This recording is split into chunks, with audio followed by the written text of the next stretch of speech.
Daily January មានតែនោះតបតែងខ្លួនបែបអាស៊ីបើមិនប្រកាន់រសដីតឡាន់នាំស្រីកណ្ដាលទៅលើប្រពៃណី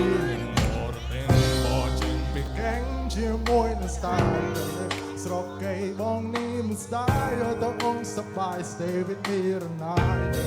ស្រុកខ្មែរ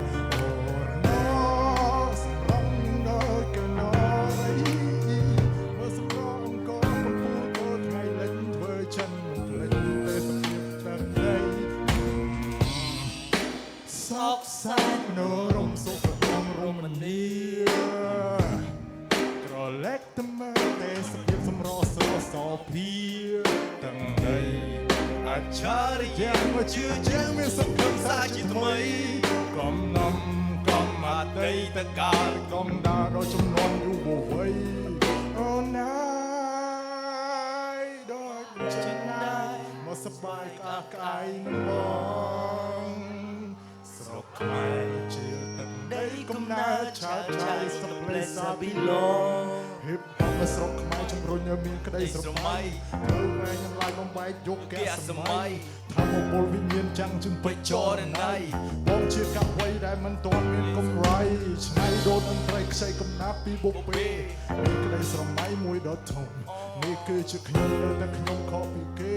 មានផ្នត់គំនិតខាងបំលែងតែសរសេរដាក់កាយអវ៉ាន់ឃើញនាលីសានក្នុងចំណោមមនុស្សច្រើនកកឲ្យមើលសម្រងនាងវិញលំផ្លន់ដោយផ្លែទឹកដងគេចាចិនសោនជន់ទាំង Daily January មានទំនុកតុបតែងខ្លួនបែបអាស៊ីបើមិនប្រកាន់រសដីតឡាន់នោមស្រីកំណាំទៅមើលប្រពៃណីដល់គ្នាសូមសំឡេងឲ្យ Jesse Roy មួយមកបាទ You start right here ឆ្លងកាត់រអុបស័កកាត់ពីមួយដំណាក់ពេលខ្លះមកអល់បងអាដំណាក់កាលបងសឹងតែមិនអាចទទួលព្រោះបងនៅក្រោមទំនួលលត់ដំអារម្មណ៍ឲ្យស្រួលដំណើរការស្ដំមកនាងទៀនជំរាបបនថ្មីអបទៅបងអើយបើស្នាមពិសីខិនខំធ្វើវាចំណាប់ដើម្បីឲ្យអូនស្ដាប់រាយរាប់រៀបរាប់ពីអត្តន័យសុំមុនស្ដាប់មកប្រាប់តាមសម្រួល This is my only rule សុំមុនកំព្រួប្រែកែចិនដាសង្ឃឹមថាដូចមុនពេលដែលបានជួមមកដំបូងពេលដែលមានត្រែកអត់គ្នាបាទដូចប្រទះកណ្ដប់នៅលើប្រតិពីអូនហើយអូនស្រីទៅមួយទាំងពីរអូនគឺលក្ខខណ្ឌលក្ខណៈបែបនារីអូនព្រៀបដូចជាកដោដល់ព្រះប្រទានមកឲ្យមីអូនជានារីដែលតែមកកាកេងសងគេនឹងស្រមៃនឹងងមកត្រកងជីវិតនឹងលោសាត់នឹងដូចជាច្រើនដងមកជាកិនគូអំពីគោបំណងអូនមានតម្លៃមិនអាចកំដៃឆ្នៃបានសម្រាប់មកជាចិត្តមិនต้องអូនយកខ្លួនប្រាណតែមិនចិត្តតលយ៉ាងបើសិនអូនយកចិត្តបងយើងទាំងពីរនឹងសុខសាន្ត